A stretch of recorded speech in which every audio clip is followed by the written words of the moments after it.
বাংলাদেশে একটি আয়নাঘর রয়েছে। শব্দটি যতখানি আদুরে, আয়নাঘরের বাস্তবতা ততখানি ভয়াবহ।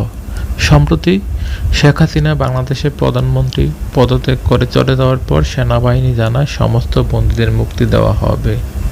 তারপরে আয়নাঘরে বন্দীদের মুক্তি দেওয়ার দাবি উঠেছে। কি এই আয়নাঘর?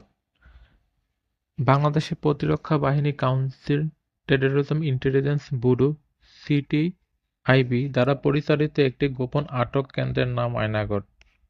এখানে ১৬টি কক্ষ রয়েছে এবং এতে ৩০ জন বন্দী রাখার সক্ষমতা রয়েছে। আয়নাঘরটি দেশের ঢাকা সেনানিবাস এলাকায় অবস্থিত বলে ধারণা করা হয়। আয়নাঘরে কাদের বন্দী রাখা হতো? শেখ হাসিনা সরকার ক্ষমতায় আসার পরে বাংলাদেশে বিগত দীর্ঘ বছর ধরে গুম হয়েছেন অনেকেই। এদের মধ্যে অধিকাংশ আওয়ামী লীগের বিরোধী মতের মানুষ। আয়নাঘরে বন্দী রাখা হয়েছে সেনাবাহিনীর বহু প্রাক্তন কর্মকর্তাদেরও। কেউ কেউ পরে মুক্তি পেয়েছেন, অনেকেরই কোনো খোঁজখবর নেই আজও। তবে হাসিনা সরকারের পতনের পরে একে একে মুক্তি পাচ্ছেন অনেকেই। আয়নাঘর আসলে গোয়েন্দা সংস্থার গোপন বন্দিশালা।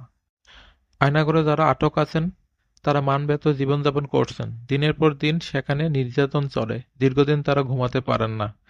একটি সংবাদ মাধ্যমে বলা হয়েছে, বাংলাদেশে আরও অনেক সেনানিবাসে এমন আয়নাঘর থাকতে পারে।